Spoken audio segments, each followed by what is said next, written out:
Salam kabar bola. Malam ini ada pertandingan semifinal AFF Cup 2020. Tuan rumah Singapura menghadapi Indonesia. Ya, secara teknis dalam penilaian pertandingan sebelumnya, timnas Indonesia punya keunggulan dari sisi kecepatan, ya, skill individu, kemudian juga fisik dibandingkan dengan tim Singapura yang saya nonton, ya, dua pertandingan penting Singapura melawan Filipina, melawan Thailand. Kalau melawan Timor Leste hanya babak kedua. Ya, secara umum, ya, tim Singapura ini sangat mengandalkan bola-bola mati, ya, bola pojok, tendangan bebas, kemudian serangan balik cepat, ya, dan tentu mengandalkan ketinggian strikernya, ya, Ihsan Fandi Ahmad yang cukup tinggi. Yang beberapa gol memang didapat dari kemampuan dan keunggulan fisik dari Ihsan Fandi Ahmad ini. Ya kan? Secara umum, ya, Singapura yang saya analisis akan bermain untuk mengurangi, ya, kecepatan Indonesia. Itu yang memang ditakuti oleh pelatih Singapura. Jadi mereka akan bermain zona, ya kan? Kemudian mengatur tempo agar tidak terlalu cepat, ya kan? Kemudian ya mencari peluang bola mati, ya kan? Kalau dulu kan memang timnas Indonesia tuh sering ini, ya, melakukan pelanggaran tidak perlu, ya, terutama di depan kotak penalti. Tapi ya di era Sintayong itu hal itu sangat dikurangi, ya, sangat dieliminasi oleh Sintayong. Tidak boleh melakukan pelanggaran tidak perlu, ya, di depan kotak penalti yang tentu membahayakan gawang timnas. Ya, 19.30 nanti malam kita nonton. Kemudian berikutnya, analisa berikutnya adalah bahwa formasi, ya, dari timnas Indonesia ini memang sulit ditebak, ya. Pelatih lawan pun akan kesulitan, ya. Formasi terakhir 4-4-2, ya, sebelumnya lawan Vietnam 5-4-1, ya, lawan Kamboja 4-3-3, lawan Laos 4-1-4-1. Nah, ini akan menyulitkan lawan dengan pemilihan strategi yang berubah-ubah dari Sintayong, dan itu bukti kecerdasan Sintayong, ya, mampu, ya, meramu 30 orang pasukannya, ya, nanti kalau Egy datang jadi 30 untuk berperan, ya, di dalam skema permainannya. Kemudian analisis line up-nya adalah kurang lebih penjaga gawangnya Nadio, ya, dua center back itu untuk mengantisipasi Ihsan. Saya yakin itu akan ada Elkan Bagot di sana. Dia akan bertandem entah dengan Fahrudin atau dengan Alfreanda Dewangga. Ya, back kiri kanan akan tetap, di kanan ada Asnawi, ya, di kiri ada Pratama Arhan. Nah, perkiraan saya yang formasi stabil Sintayong itu yang 4-1-4-1, ya, dikembalikan ke situ, ya. Di belakang ada pilar Persebaya itu Rahmat Irianto sebagai gelandang jangkar, gelandang pengangkut air, penghubung lini belakang dan lini tengah. Ya, di depannya Rahmat Irianto ada Evan Dimas dan Kambuaya, ya, Ricky Kambuaya yang tampil juga sangat baik di turnamen ini. Lalu sayap kiri ada Irfan Jaya, sayap kanan ada Witan Sulaiman. Di posisi striker ada Ezra Walian. Ya, variasinya bisa begitu, ya kan? Egy bisa masuk di semifinal putaran yang kedua. Ya, ini kita lihat ini fotonya putra-putra Fandi Ahmad yang sekarang mendominasi di timnas, ya, ada 3 orang.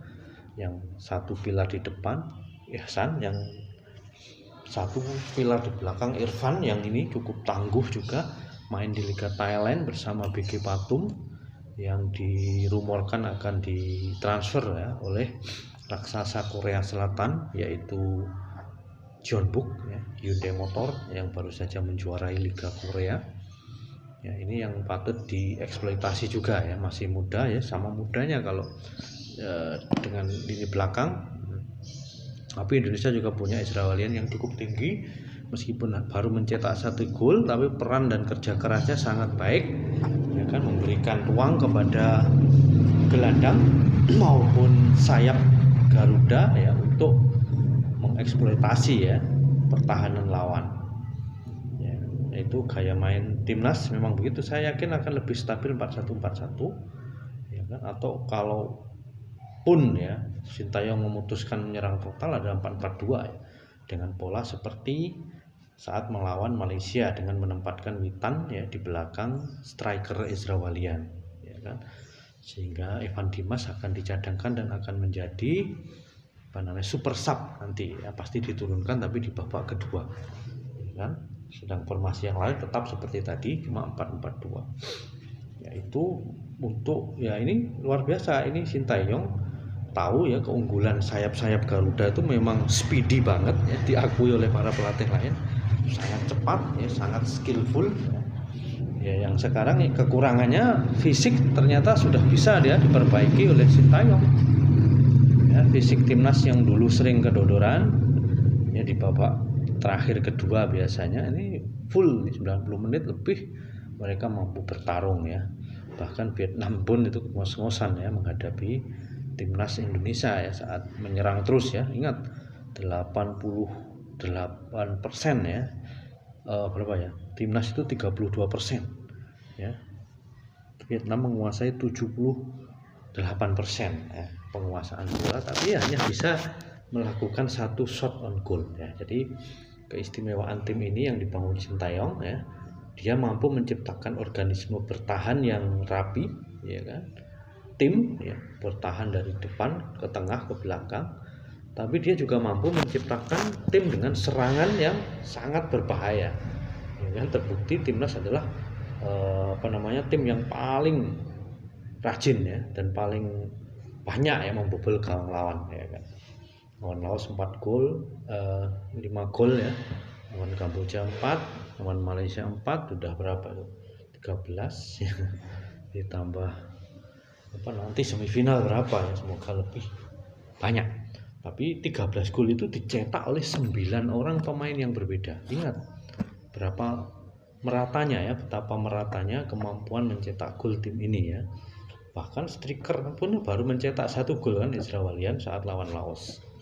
Yang top skornya adalah Irfan Jaya yang sudah mencetak 2 gol ke gawang Malaysia dan 1 gol ke gawang Laos apa Kamboja itu saya lupa ya kan. Ya ini beberapa pemain pilar yang ada di foto, Alfreanda Dewangga dan Rahmat Irianto yang masih 20-an tahun.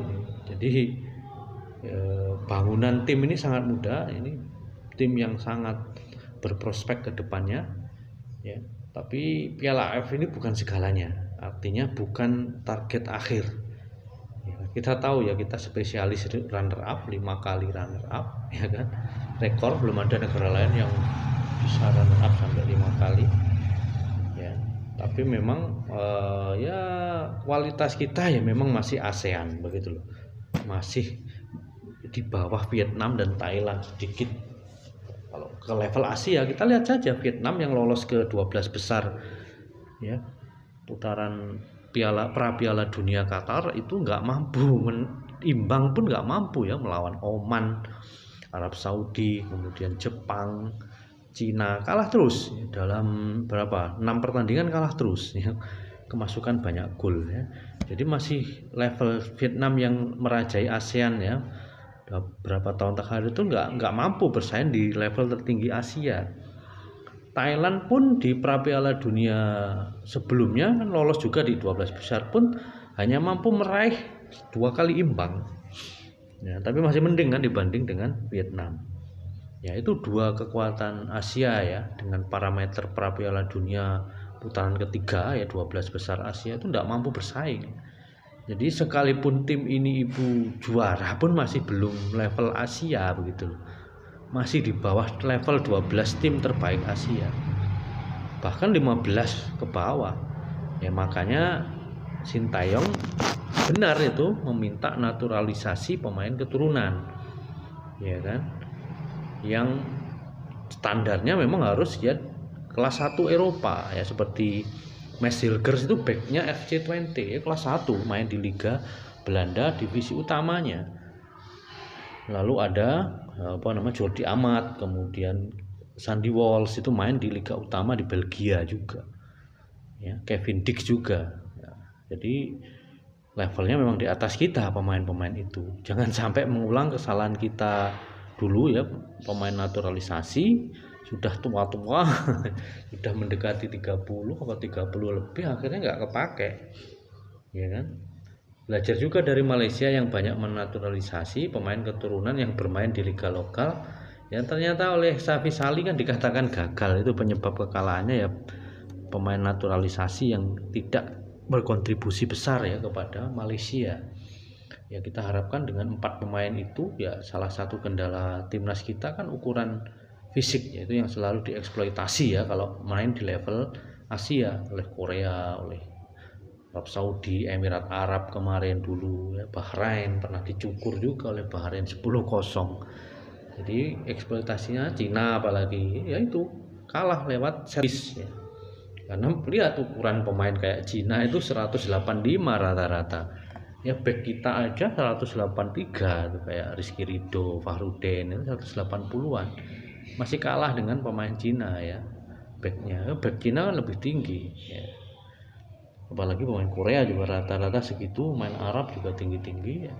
Ya 1-2 yang pendek tidak apa-apa, tapi memang kalau semuanya pendek ya jadi masalah ketika set piece.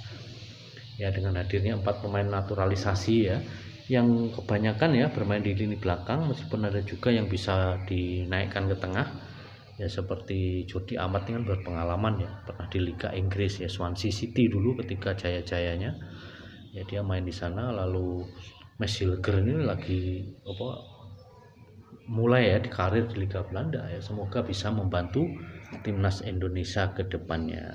Salam bola.